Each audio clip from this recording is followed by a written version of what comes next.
Hello student, আজকে আমরা প্রশ্ন থেকে 1.1 এর একের দাগের অঙ্কগুলো করব। দেখো এখানে কি বলা আছে, নিচের বহুপদী সংখ্যামালার মধ্যে কোনটি বা কোনগুলি দ্বিঘাত বহুপদী সংখ্যামালা বুঝে লিখি। তাহলে দেখো, এখানে দেখো এক্স স্কোয়ার এটা একটা পদ, -7x এটা একটা পদ, 2 এটা একটা পদ। তাহলে এখানে দেখো বহুপদ বোঝা গেছে, কিন্তু এখানে কি বুঝতে হবে, কি বুঝে নিয়ে লিখতে হবে যে এই যে বহুপদ যে সংখ্যামালাটা আছে এটা দ্বিঘাত নাকি ত্রিঘাত কি পাঁচ ঘাত, এটা আমাদেরকে দেখে লিখতে হবে। তো এখানে বলছে শুধু দ্বিঘাত লিখতে হবে। তাহলে আমরা সমীকরণটি দ্বিঘাত না ত্রিঘাত বুঝবো কি করে? এখানে আমরা এভাবে বুঝবো, যদি সংখ্যামালাটার যে চল থাকবে, চলরাশি থাকবে, সেই চলরাশির যে সর্বোচ্চ ঘাত যত হবে সেই সমীকরণটা বা সংখ্যামালাটা তত ঘাতের। তাহলে এখানে দেখো এক্স স্কোয়ার, এখানে দেখো এক্স স্কোয়ার -7x +2। তাহলে এই যে সংখ্যামালাটা আছে, এই সংখ্যামালাটার সর্বোচ্চ ঘাত কত? 2। তাহলে এটা একটি দ্বিঘাত বহুপদী সংখ্যামালা। তাহলে আমরা এটা কিভাবে লিখবো? আমরা ঠিক এইভাবে লিখবো যে সংখ্যামালাটিতে চলরাশি x এর সর্বোচ্চ ঘাত 2। দেখো এই যে চলরাশিটা আছে x, এই x এর যে চলরাশি, সেই চলরাশির সর্বোচ্চ ঘাত কত? 2। তাহলে এই যে সংখ্যামালাটা আছে, এই সংখ্যামালাটা কি? দ্বিঘাত। তাহলে আমরা কি লিখলাম যে প্রদত্ত সংখ্যামালাটি দ্বিঘাত বহুপদী সংখ্যামালা। অনুরূপভাবে ২ নম্বর অঙ্কটা দেখো। এখানে বলেছে 7x⁵ minus x square minus 2x। এখানে দেখো এই যে বহুপদী সংখ্যামালাটা আছে, এই যে বহুপদী সংখ্যামালার যে চল আছে বা চলরাশি x, এই x এর সর্বোচ্চ ঘাত কত? দেখো এখানে কিছু নেই মানে কত আছে? ১ আছে। এখানে ২ আর এটাই ৫। তাহলে এই যে বহুপদী সংখ্যামালাটা আছে এর সর্বোচ্চ ঘাত কত? ৫। তাহলে এটা কি দ্বিঘাত বহুপদী সংখ্যামালা হবে? হবে না। তা আমরা কিভাবে লিখবো? ঠিক সেম ভাবে লিখবো। যে কি লিখবো? যে x এর সর্বোচ্চ ঘাত কত? যে চলরাশি x, যে চলরাশি x এর সর্বোচ্চ ঘাত ৫। তাহলে এটা কি দ্বিঘাত বহুপদী সংখ্যামালা হবে? তাহলে এটা কি হবে না? অতএব এটি দ্বিঘাত বহুপদী সংখ্যামালা নয়। ৩ নম্বর অঙ্কটা দেখো। এখানে দেখো 2x² + 10x + 1। এই যে বহুপদী সংখ্যামালার যে সর্বোচ্চ ঘাত, সংখ্যামালার যে চলরাশি, সেই চলরাশির সর্বোচ্চ ঘাত কত? ২। তাহলে এটা কি একটা দ্বিঘাত বহুপদী সংখ্যামালা। তাহলে তোমরা কি লিখবে? যে সংখ্যামালাতে চলরাশির সর্বোচ্চ ঘাত ২। অতএব প্রদত্ত সংখ্যামালাটি দ্বিঘাত বহুপদী সংখ্যামালা। ৪ নম্বর অঙ্কটা দেখো। এখানটাও দেখো এই যে বহুপদী সংখ্যামালাটায় দেখো এখানে যে চলরাশি আছে x, এই x এর সর্বোচ্চ ঘাত কত? দেখো এখানে কিছু নেই মানে কত আছে? ১ আছে। তাহলে x এর সর্বোচ্চ ঘাত কত? ১। তাহলে যদি এর সর্বোচ্চ ঘাত যদি ১ হয় তাহলে এটা কি দ্বিঘাত হবে? তাহলে দ্বিঘাত হবে না। তাহলে কি লিখব? অতএব এটি দ্বিঘাত বহুপদী সংখ্যামালা নয়। ঠিক আছে? চলো এবার ২ এর দাগের অঙ্কগুলো দেখা যাক। দেখো ২ এর দাগের অঙ্কে কি বলেছে? যে নিচের সমীকরণগুলির কোনটি x² + bx + c = 0, যেখানে a, b, c বাস্তব সংখ্যা এবং a ≠ 0 আকারে লেখা যায় তা লিখি। ১ নম্বর অঙ্কটা দেখো x - 1, এখানে যদি লসাগু করি আমি x টাকে, x² - x + 1 = 6। তো কি হবে? x² - x + 1 = 6x, x² - x + 1 - 6x = 0। অতএব x² - 7x + 1 = 0। তাহলে দেখো এটাকে x² + bx + c এই আকারে লেখা যাচ্ছে, যেখানে a ≠ 0। তাহলে দেখো আমরা এই সমীকরণটাকে a x² + bx + c = 0 এই আকারে লিখতে পারছি। যেখানে a এর মানটা দেখো কত হবে? এখানে a এর মানটা কত দেখো? +1, এখানে b এর মানটা কত? -7, c এর মানটা কত? 1। তাহলে আমরা এই যে সমীকরণটা x - 1 + 1/x = 6, এটাকে কোন আকারে?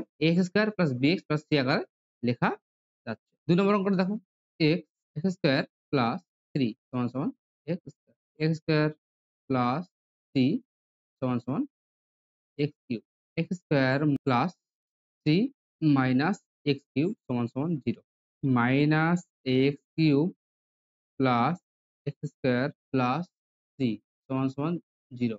দেখো এই চলের দেখো সর্বোচ্চ ঘাত ৩। তাহলে এটাকে কি আমরা a x² + bx plus c equal to 0 এই আকারে লিখতে পারবো? তাহলে আমরা এটাকে x square plus bx plus c এই আকারে লেখা যায় না। তাহলে তোমরা কি লিখবা? যে প্রদত্ত সমীকরণটিকে x square plus bx plus c আকারে লেখা যায় না। 3 নম্বর দেখো, x square minus 6 root x, এ রুট মানে কি? হাফ। তাহলে আমরা বলতে পারি এটাকে x to the power half plus 2 সমান সমান 0। তাহলে দেখো তো, আমরা একটু মিলিয়ে দেখি। এই যে ax square plus bx plus c সমান সমান 0, এটার সঙ্গে আমরা মিলিয়ে দেখি। দেখো এখানে x স্কয়ার আছে, এখানে x স্কয়ার আছে। দেখো এখানে দেখো x আছে, কিন্তু x এর মাথায় কিছু নেই, মানে কত আছে? 1 আছে। আর এখানে দেখো x এর মাথায় হাফ আছে। তাহলে এই 1 আর হাফ কি একই জিনিস? একই জিনিস নয়। তাহলে আমরা কি এই সমীকরণটা আর এই সমীকরণটা একই হতে পারে? একই হতে পারে না। তাহলে তোমরা কি লিখবা? যে প্রদত্ত সমীকরণটি x square plus bx plus c equal to 0, যেখানে কি a নট ইকুয়াল টু 0 আকারে প্রকাশ করা যায় না। 4 নম্বর অঙ্কটা দেখো, x মাইনাস 2 তার whole square, a minus b তার হোল স্কয়ার সূত্র লাগবে কি? a square plus 2ab plus b square.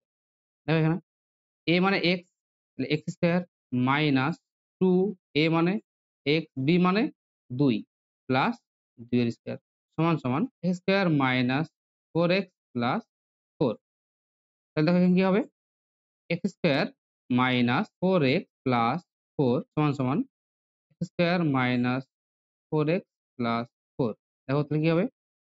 x square minus 4x plus 4 minus x square plus 4x minus 4 সমান সমান 0। এগুলোকে আমি সমাধান এদিকে নিয়ে আসলাম। তাহলে সব সাইন চেঞ্জ হয়ে গেল। x square plus x square minus x square কাটা, মাইনাস 4x প্লাস 4x কাটা, মাইনাস 4 প্লাস 4 কাটা। তাহলে কি পড়ে থাকছে? এদিকে 0 পড়ে থাকছে, সমান সমান 0। তাহলে এটা কি কোনো সমীকরণ হতে পারে? দেখো, তোমাদের আগের ভিডিওতে আমি বলেছিলাম যে সমীকরণ হতে হলে কি, কি লাগবে? 1 নম্বর চলরাশি থাকতে হবে, 2 নম্বর নির্দিষ্ট সংখ্যা থাকতে হবে, আর 3 নম্বর কি থাকতে হবে? সমান থাকতে হবে। দেখো এখানে দেখো সংখ্যা আছে, দেখো সংখ্যা আছে, সমান আছে, কিন্তু কি নেই? কোনো চলরাশি নেই। তাহলে এটা কোনো সমীকরণ হতেই পারে না। সমীকরণ হবেও না। সঙ্গে এটা কি? x square plus bx plus c is equal to 0 এই আকারে লেখাও যাবে না। তাহলে আমরা কি বলতে পারি? যে প্রদত্ত সমীকরণটি x square plus bx plus c এই আকারে লেখা যায় না। তাহলে এটাকে কি বলা যায়? এটাকে বলা হয় অভেদ। দেখো 3 নম্বর অঙ্কটা দেখো, x to the power 6 minus x cube minus 2 সমান সমান 0 সমীকরণটি চলের কোন ঘাতের সাপেক্ষে একটি দ্বিঘাত সমীকরণ তা নির্ণয় করি। তাহলে দেখো আমার কোন ঘাত সাপেক্ষে একটা দ্বিঘাত সমীকরণ নিয়ে আসতে হবে আমাকে। কি করতে হবে? আমাকে এটা দ্বিঘাত সমীকরণ আকারে লিখতে হবে। তাহলে দ্বিঘাত মানে কি? তাহলে চলের মাথায় কি করতে হবে? 2 নিয়ে আসতে হবে। কিন্তু এখানে কি দেওয়া আছে সর্বোচ্চ? চলের মাথায় 6 দেওয়া আছে। তাহলে আমি কি লিখতে পারি এভাবে এটাকে? x টু দি পাওয়ার 3 তার মাথায় 2, আমাকে ঘাতের মাথায় কি নিয়ে আসতে হবে? দ্বিঘাত নিয়ে আসতে হবে। মানে চলটাকে এই সমীকরণের দ্বিঘাত নিয়ে আসতে হবে। তাহলে চলের মাথায় কি নিয়ে আসতে হবে? 2 নিয়ে আসতে হবে। তাহলে 3 দুগুণে 6 মাইনাস x কিউব মাইনাস 2 সমান সমান 0। তাহলে দেখো এই যে x কিউব, এই x কিউবটাকে আমরা কি ধরতে পারি কি পারি না? x কিউব সমান যদি আমি m ধরি, তাহলে দেখো তো কি হচ্ছে? দেখো কি হচ্ছে? x কিউবটা যদি m ধরি, তাহলে কি হবে? m square minus m minus 2 সমান সমান 0। তাহলে দেখো এটা কি একটা সমীকরণ। কি সমীকরণ? অর্থাৎ দ্বিঘাত সমীকরণ। তাহলে এই যে এই সমীকরণের দ্বিঘাত হলো, এটা কার সাপেক্ষে? এই যে x কিউবের সাপেক্ষে। কার সাপেক্ষে? x কিউবের সাপেক্ষে। তাহলে আমরা কি লিখবো? যে চলের কোন ঘাতের সাপেক্ষে হলো? তাহলে আমরা কি লিখবো? অতএব চলের x কিউব ঘাতের সাপেক্ষে x to the power 6 minus x cube minus 2 সমান সমান 0 সমীকরণটি কি হবে? একটি দ্বিঘাত সমীকরণ হবে।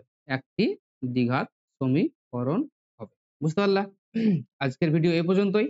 যদি ভালো লেগে থাকে তাহলে চ্যানেলটিকে সাবস্ক্রাইব করে দাও এবং একটা লাইক করে দাও। Bye bye.